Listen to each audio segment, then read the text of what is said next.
Vance informative speech. Interviewing is one of the most important things that you can do in your career. Interviews are the way that most people get their jobs. Little do people know, though, that there are different types of interviews, different ways to dress for interviews, and even things you should do after an interview is completed. Doing all of these steps will help you succeed in your career. If you can master these skills, then you'll be able to get any job you want. Most people don't realize how hard this process is, but the interview process is very difficult. There are many different types of interviews. Colleen Clark, who wrote an article for workofflist.com, states that there are 8 different types of interviews. I will discuss the 2 major types, structured and unstructured. Structured interviews are the most common type of interview and are used for bigger businesses. Structured interviews follow scripts, meaning that everyone will be asked the same types of questions and the interviewer will base their decision off of the answers provided. Structured interviews are very formal. Most structured interviews are conducted on a one-on-one basis, meaning that there will be just you and the interviewer. A structured interview could also be a group interview. Group interviews are usually only used for jobs that require you to work in a group a lot. The interview process for this the interviewer wants to see how well you work in a group and if you're a team player. Unstructured interviews are basically the exact opposite. Unstructured interviews are more of a conversation. They are so informal that you may not even be able to tell that you are having an interview. Unstructured interviews typically happen in small businesses such as small bakeries. These interviews allow for the owner to see how well you work in the atmosphere. No matter what type of interview you are going through, though, you should always be conscious of how you are dressed. How you are dressed for the interview can make or break you.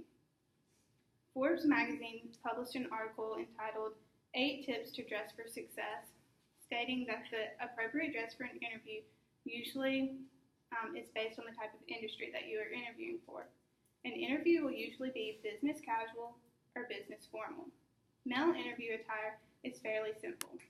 For business casual, a man should wear khakis, a button-up or collared shirt, and dress shoes.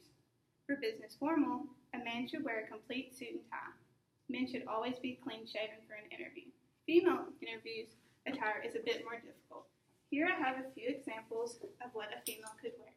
For business casual, a female could wear slacks and a nice shirt. Notice that the shirt covers the shoulders and doesn't show too much cleavage.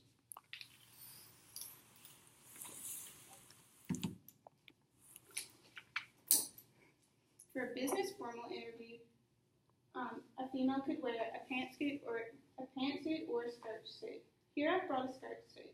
Notice the length of the skirt is not too short and that the shirt is sleeveless but is covered with the blazer.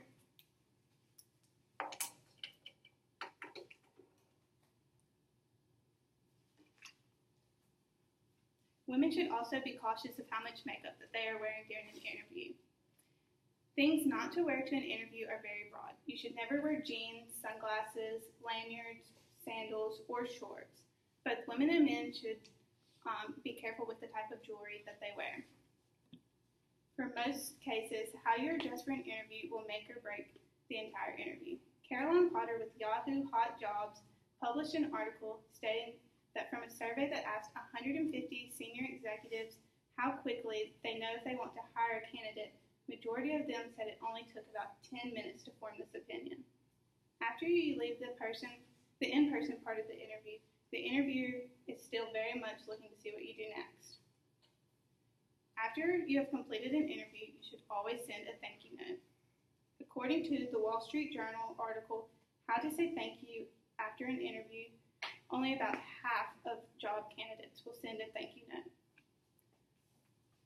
This chart, published by the Society for Human Resource Management, shows how much employers base thank you notes. 60% of employers think that it is important to send a thank you note. 20% of them believe that it is very important, and 40% think it's important. And a mere 3% think it's very unimportant.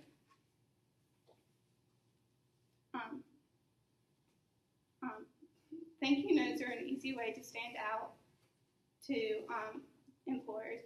One way to send thank you notes is via email.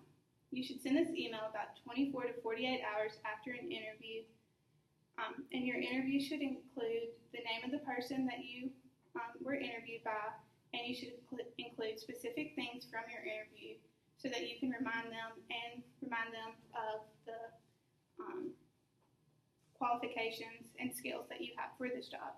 Another way to send a thank you note, and one that is more personal, would be a handwritten note. You should include all the same things that you would put in an email.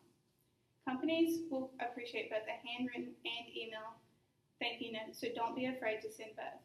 After you send your thank you note, you should always network with your interviewer. The best way to network is to use LinkedIn. This allows other companies to view who you have as professional friends. When asking to join your interviewer's LinkedIn page, you should include a personalized message with them so that they are reminded of who you are. As you have learned throughout this speech, preparing for an interview is very important. There are many steps that need to be taken, and each one is as important as the next. If you know the type of interview that is being conducted, then you will be able to be more prepared. You will be able to research and dress properly for the interview. When you are more prepared for your interview, you will also be better prepared to send a thank you note and to make a lasting impression on your interviewer.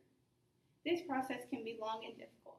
Don't go into an interview thinking, oh, I've done this 1,000 times before. You need to do your research, prepare appropriately, and go in believing in yourself and you'll do great.